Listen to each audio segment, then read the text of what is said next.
2022년 2월 미국 캘리포니아 잉글우드에서 슈퍼볼 결승전이 열렸습니다. 그리고 이날 세계에서 가장 비싼 슈퍼볼 광고들도 공개됐는데요. 아마존, 맥도날드 같은 쟁쟁한 브랜드 사이에서 한 편의 광고가 주목받았습니다. 광기 어린 아이들이 맥주처럼 생긴 음료를 벌컥벌컥 들이켰습니다. 그 다음에는 임산부가 이 음료를 마셨고요. 어린이와 임산부가 맥주를 마시는 광고라고 사람들이 경악했을 찰나 이 광고에 메시지가 등장했습니다. 겁먹지 마세요. 이건 그냥 물이에요. 생수 브랜드 리퀴드데스의 광고였죠.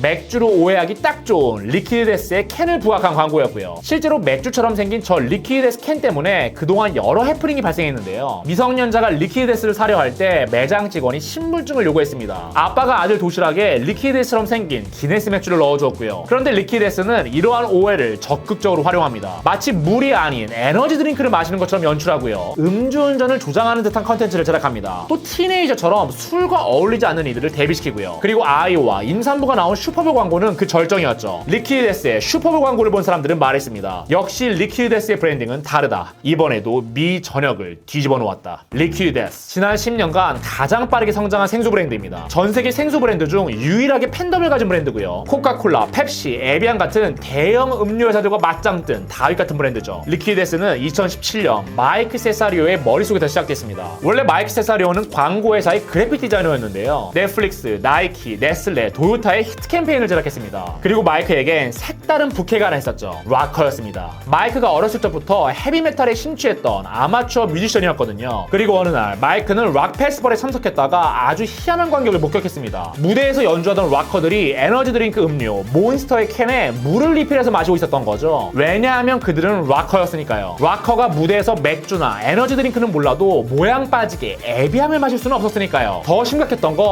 락 페스티벌에 참석한 청소년들조차도 이런 분위기에 휩쓸렸다는 겁니다. 몰래 맥주를 구해서 마시거나 고카페인의 에너지 드링크를 벌컥벌컥 마셨죠. 마이크는 생각했습니다. 락커도 사실은 건강을 챙기고 싶지 않을까? 메탈리카의 기타리스트 커크 해밋도 채식주의자잖아. 그럼 당연히 락커를 위한 생수 브랜드도 필요하겠네. 이후 마이크는 락커를 위한 생수 브랜드 개발에 돌입했습니다. 타겟은 스트레이트 엣지였습니다. 스트레이트 엣지는 헤비메탈과 펑크는 즐기지만 술과 담배, 약물은 삼가는 사람들이었고요. 그리고 마이크는 무려 2년 동안이나 생수 브랜드의 이름을 고민했는데요. 서던 썬더, 옥시모론 같은 후보들 중에서 결국 선택한 이름 리퀴드데스였죠. 리퀴드데스는 악마의 이름으로 인간의 갈증을 죽인다는 의미를 담고 있었습니다. 그리고 마이크는 리퀴드데스라는 이름만큼이나 미친 캠 패키지도 디자인했는데요. 무시무시한 해고 일러스트, 고딕 레터링에 갈증을 죽이자라는 메시지를 더했습니다. 그리고 마이크는 제품이 나오지 않았는데도 이 캠 패키지만으로 광고를 제작했죠. 리퀴드데스라는 아이디어가 시장에서 통할지를 테스트해보고 싶었거든요. 광고에선 한 여배우가 등장해서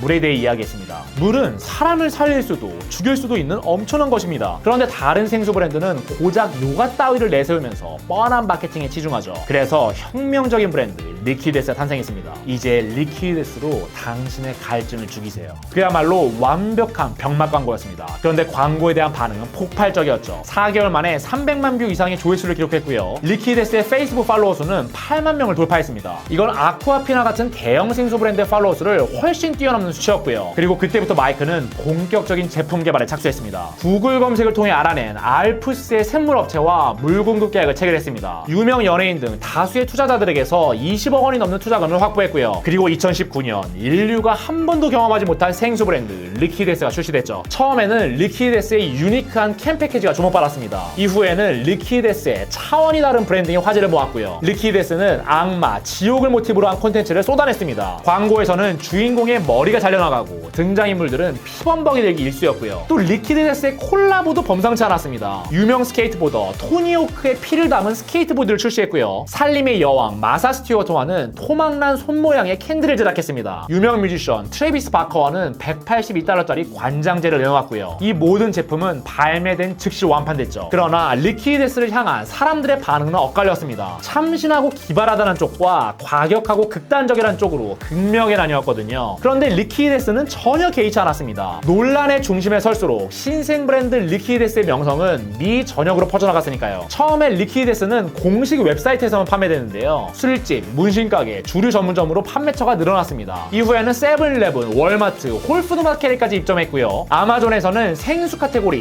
1등 브랜드가 됐죠. 그리고 2021년 5월 리퀴드데스 창업자 마이크 세사리오의 오랜 꿈이 이루어졌습니다. 리퀴드데스가 미국 최대 공연회사 라이브 네이션과 파트너십 계약을 맺었거든요. 이 말은 말은 라이브 네이션이 매년 개최하는 120여 개의 콘서트에 리퀴드데스가 빛이 난다는 의미였습니다. 이곳에서 락커들은 맥주가 아닌 리퀴드데스를 마실 터였고요. 그리고 리퀴드데스의 성공 신화는 현재 진행형입니다. 탄산수, 아이스티를 출시해서 대성공을 거두었고요. 매년 세 자릿수 성장을 기록하면서 2023년 리퀴드데스의 매출은 3,600억 원을 돌파했습니다. 같은 해에는 1조 9천억 원에 달하는 기업 가치를 인정받았고요. 광고 잡지 에드에이지는 미국에서 가장 핫한 브랜드 20에 로블록스, 마블과 함께 리퀴드데스를 선정했죠. 사실 미국 내 생수 시장은 진입장벽이 굉장히 높습니다. 사람들이 평소 마시는 물 브랜드를 쉽게 바꾸지 않고요. 코카콜라, 에비앙 같은 대기업들이 시장을 완전히 장악하고 있거든요. 그런데 리퀴드데스는 이 시장에 등장한 다윗이었습니다. 제가 들고 있는 이 캔 패키지만 봐도 알 수 있듯 리퀴드데스는 다른 생수 브랜드와 처음부터 끝까지 달랐으니까요. 그리고 이런 차별화된 브랜딩으로 골리앗 브랜드들의 빈틈을 파고들었고요. 저는 리퀴드데스가 골리앗이 가득한 시장에서 신생 브랜드가 생존하는 방법을 잘 알려준다고 생각하는데요. 그 방법 궁금하시죠? 오늘 소개해드릴 팔리는 브랜드는 리퀴드데스입니다.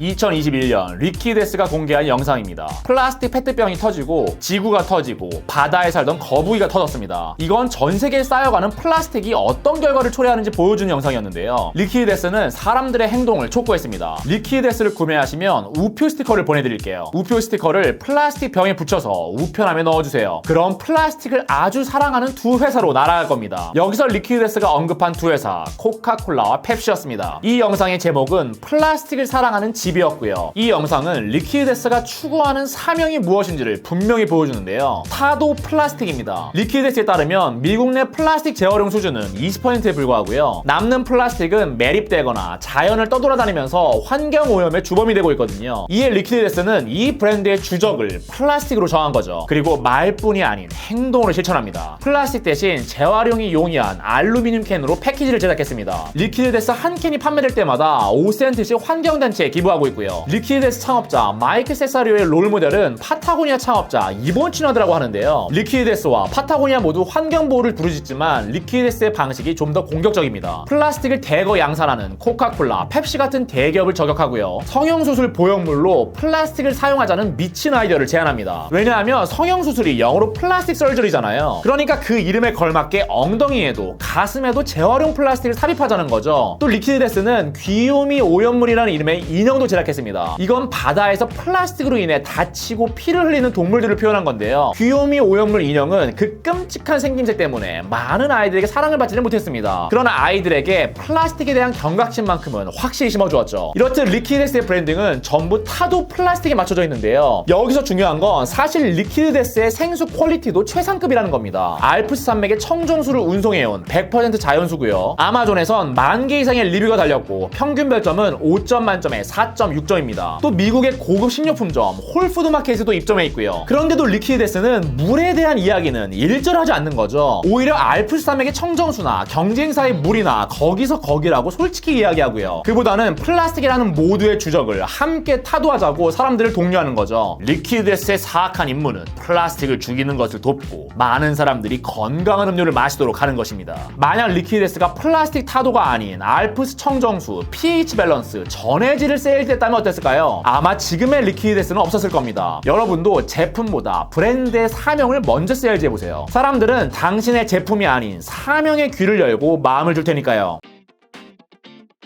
2022년 지구의 날, 리퀴드데스가 만든 광고 한 편이 공개됐습니다. 깔끔한 부엌에서 꽃무늬 원피스를 입은 주부가 리퀴드데스를 소개했습니다. 이 광고는 공개되자마자 엄청난 논란을 불러일으켰는데요. 광고에 출연한 모델이 새엄마 시리즈로 유명한 포르노 배우 체리디 빌이었거든요. 체리디 빌은 말했습니다. 플라스틱을 사용하지 마세요. 지구를 망치지 마세요. 체리디 빌이 포르노 영화 촬영장으로 돌아가는 모습으로 광고는 마무리됐고요. 리퀴드데스의 브랜딩은 매번 이런 식으로 선을 넘는데요. 또 다른 광고에서는 플라스틱 쓰레기로 아수라장이 된 지옥을 보여주었습니다. 악마가 등장해서 환경보호를 위해 리퀴드데스를 마시라고 말했고요. 그뿐만이 아닙니다. 실제 주술사가 저주를 건 인형을 판매했고요. 최근에는 킬러 베이비 네이머라는 이벤트를 개최했습니다. 이건 아이 이름을 유명한 악마나 살인자 이름으로 지으면 평생 리퀴드데스를 공짜로 주는 이벤트였고요. 리퀴드데스의 선 넘는 브랜딩에 SNS에선 매번 비난이 폭주했습니다. 마케팅 담당 직원을 해고해라. 광고 내려라. 너희 사업이 망하길 바란다. 도대체 생각 신작이라는 게 있는 거냐? 그런데 리퀴드에스는 이런 악플마저도 브랜딩에 활용했습니다. 리퀴드에스 SNS에 달린 악플을 모아서 10곡짜리 음반을 낸 건데요. 앨범 제목은 최고의 음반을 패러디한 최고의 증오였습니다. 이 앨범에는 기타리스트 제임스 말론, 드러머 거슬라우스 같은 쟁쟁한 아티스트들이 참여했고요. 리퀴드에스를 저주하는 뮤직비디오도 제작됐죠. 최고의 증오 앨범은 공개되자마자 스포티파이와 애플 뮤직에서 폭발적인 인기를 모았습니다. 이후 최고의 증오 앨범은 2장이 더 추가로 발매되었고요. 포르노 배우를 광고 모델로 기용하고 악마 같은 아이 이름 짓기 이벤트를 기획하고 악플로 앨범을 만들고 리퀴드에스가 이런 미친 짓을 벌이는 데는 이유가 있습니다. 우리는 살아남기 위해 미친 듯이 재밌어야 했습니다. 사람들이 SNS에 공유할 만큼 충분히 기억에 남는 광고를 만들어야 했고요. 그러니까 리퀴드에스의 전략은 지루하면 죽는다로 요약할 수 있는데요. 사람들은 신생 생수 브랜드 따위에는 전혀 관심이 없잖아요. 플라스틱 타도라는 구호에 귀를 열 사람도 많지 않을 거고요. 이 상황에서 리퀴드에스의 선택지는 오직 지루한 이야기를 지루하지 않게 하는 것뿐이었던 거죠. 그 과정에서 욕 좀 먹는 것쯤은 기꺼이 감수했고요. 그 결과 리퀴드에스는 틱톡에서 510만 명, 인스타그램에서 310만 명의 팔로워를 모았습니다. 리퀴드에스가 만든 영상은 매번 수십만 조회수를 기록하고요. 리퀴드에스는 생수 회사가 아닌 엔터테인먼트 회사입니다. 우리의 경쟁사는 유튜브 인플루언서와 영화 예고편이고요. 혹시 여러분이 신생 브랜드를 이끌고 계신가요? 여러분의 경쟁상대는 같은 업종에 속한 그 회사가 아닐 겁니다. 그보다는 사람들의 한정된 관심을 두고 경쟁할 유튜브 인플루언서나 영화 예고편이겠고요. 여러분도 리퀴드에스처럼 고객을 웃게 만들 브랜딩을 기획해보세요. 신생 브랜드는 지루하면 죽습니다.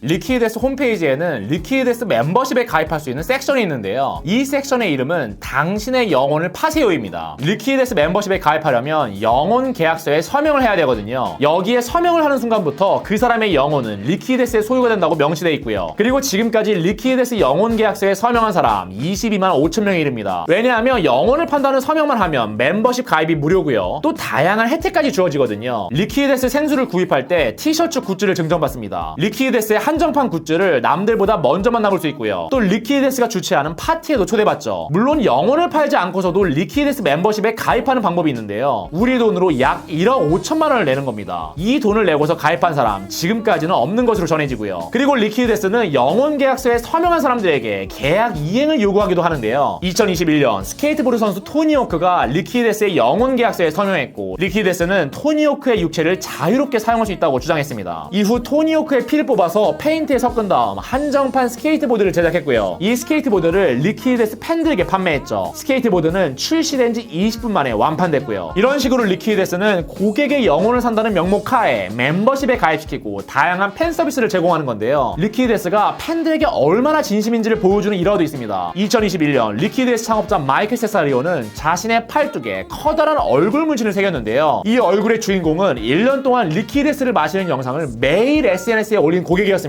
마이크는 무인신으로 이 고객에게 감사를 표한 거고요. 많은 이들이 깊은 감동을 받았죠. 이후 수백 명의 리퀴드에스 팬들이 자신의 몸에 리퀴드에스 문양을 타투로 새겼거든요. 이렇듯 영혼 계약서도 창업자의 문신도 리퀴드에스의 타겟 전략을 잘 보여주는데요. 리퀴드에스를 사랑하는 찐팬을 모은다. 그들을 먼저 대접한다. 리퀴드에스의 찐팬은 사회적 규범에 어긋나는 것을 두려워하지 않는 사람들입니다. 리퀴드에스의 엣지이고 반항적인 B급 감성을 사랑하는 이들이고요. 리퀴드에스에 따르면 미국의 헤비메탈 밴드 슬레이어를 좋아할 만한 사람들이죠. 그러니까 리퀴드에스는 처음부터 자신들과 동일한 취향을 가진 사람들을 집중 공략해서 팬덤을 만든 건데요. 이 팬덤을 잘 보여주는 게 리퀴드에스의 온라인 굿즈 스토어입니다. 이 스토어에서는 리퀴드에스가 제작한 의류, 포스터, 음료 자판기 같은 90여 개의 제품이 판매 중인데요. 온라인에서 리퀴드에스를 구입하는 사람의 절반 이상이 굿즈도 함께 구입합니다. 이곳에서 매년 판매되는 굿즈 액수만 300만 달러가 넘고요. 그러니까 리퀴드에스는 단순히 물 브랜드가 아니라 거대한 팬덤을 지닌 라이프스타일 브랜드라고 할 수 있는 건데요. 문제는 리퀴드에스의 찐팬만큼이나 이 브랜드를 싫어하는 사람들도 많다는 겁니다. 악마와 지옥을 모티브로 한 컨텐츠에 많은 기독교인들이 반감을 표하고요. 미국 내 55세 이상 성인의 40%가 리퀴드에스를 싫어한다는 조사 결과도 있습니다. 그런데 중요한 건 리퀴드에스가 이 점을 전혀 개의치 않아 한다는 겁니다. 도리어 리퀴드에스는 자신들을 외면하는 노인들을 브랜딩에 적극적으로 끌어들이는데요. 예를 들어 리퀴드에스가 아이스티를 출시했을 땐 할머니들의 에너지 음료로 포지셔닝했습니다. 광고에서는 할머니들이 스케이트보드를 타고 킥복싱을 하고 헤비메탈을 연주했고요. 또 리퀴드데스는 80이 넘은 마사 스튜어트와도 손을 잡았는데요. 살림의 여왕과는 어울리지 않는 아주 잔혹한 콜라보 제품을 출시했죠. 만약 당신의 브랜드를 진정으로 사랑하는 사람이 있다면 당연히 싫어하는 사람들도 있을 겁니다. 이것은 여러분이 무언가를 제대로 하고 있다는 신호입니다. 저는 리퀴드데스의 성공 요인이 미움받을 용기를 가져서인 것 같은데요. 모든 사람을 만족시키려 하는 대신 리퀴드데스를 찐으로 사랑하는 사람들을 모으고 그들을 먼저 대접했습니다. 이후 자신들을 싫어하는 사람들에게도 조금씩 손을 내밀었고요. 그렇게 세계 최초로 거대한 팬덤을 가진 생수 브랜드 리퀴드데스가 완성됐죠.